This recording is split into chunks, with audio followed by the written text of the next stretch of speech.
ओम नमो भगवते वासुदेवाय नमः। आप सभी को कार्तिक मास की बहुत बहुत बधाई। आज हम कार्तिक मास महात्म के 35वें और आखिरी अध्याय की कथा का श्रवण करेंगे। शौनक ऋषि ने पूछा, हे सूत जी, दूसरे के द्वारा संकल्प दिया हुआ पुण्य ही लगता है या बिना दिए हुए भी लग जाता है? तब सूत जी ने कहा, पाप तथा पुण्य दोनों बिना दिए हुए भी मिलते हैं। सतयुग में एक का किया हुआ पाप तथा पुण्य कर्म सारे देश को, त्रेता में ग्राम को तथा द्वापर में कुल को मिलता था, परंतु कलयुग में केवल कर्ता को ही पाप और पुण्य मिलता है। एक पात्र में साथ साथ भोजन करने वाले को पाप व पुण्य का आधा भाग मिलता है। दूसरे की निंदा करने वाले, सुनने वाले अथवा चिंतन करने वाले को भी पाप पुण्य मिलता है। दूसरे का द्रव्य चुराकर दान देने वाला पाप का भागी होता है। पाप या पुण्य का उपदेश करने वाले को छठा अंश प्राप्त होता है। प्रजा का छठा अंश राजा को प्राप्त होता है। इस प्रकार शिष्य से गुरु, पिता से पुत्र तथा स्त्री से पति भी छठा अंश पाते हैं, परंतु स्त्री पति का आधा पुण्य पाती है। इस प्रकार बिना दिए हुए भी एक दूसरे को पाप तथा पुण्य की प्राप्ति होती है।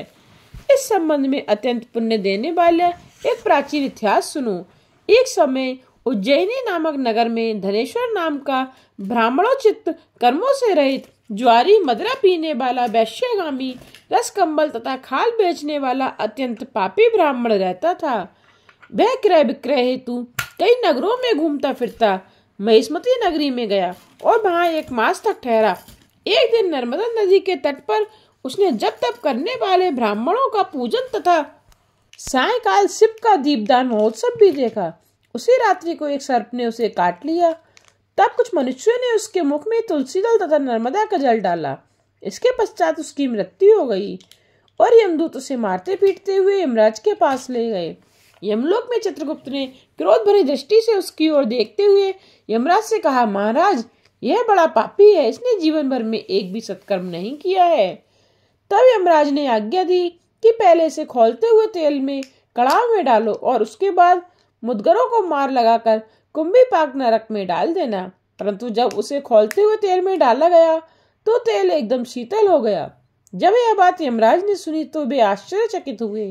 ठीक उसी समय नारद मुनि यमराज की सभा में आ पहुंचे। तब यमराज ने पूछने पर ही नारद जी ने कहा, धनेश्वर महापापी होने पर भी कार्तिक मास का व्रत करने वालों के सत्संग के प्रभाव से पुण्य आत्मा हो गया है। मृत्यु के समय नर्मदा का जल तथा तुलसी दल इसके मुख में छोड़े गए। विष्णु का नाम भी इनके कान में पड़ा। बस इसी कारण इसके सारे पाप क्षय हो गए हैं। इतना कहकर नारद जी ब्रह्मलोक को चले गए। इसके पश्चात धनेश्वर कुबेर का अनुगामी धनयज्ञ हुआ, जिसके नाम से अयोध्या नगरी में भगवान गदाधर नाम का तीर्थ विख्यात हुआ। सूत जी ने अंत में कहा, हे ऋषियों, किसी इच्छा अथवा लालच से किया गया पाप गीला तथा कामना रहित पाप सूखा पाप कहा जाता है। इस कार्तिक मास के व्रत के प्रभाव से मनुष्य द्वारा किए गए गीले तथा सूखे अर्थात सभी पाप नष्ट हो जाते हैं। हे श्रोताओं, उस परमपिता परमात्मा की कृपा से यह कार्तिक मास महात्म्य में संपूर्ण हुआ। जो इसके अनुरूप आचरण करेगा वह तो जीवन में सभी सुख और अंत में मोक्ष को प्राप्त होगा ही। श्रद्धा पूर्वक इसको पढ़ने, सुनने और सुनाने वाला भी असीम पुण्य फल प्राप्त करेगा।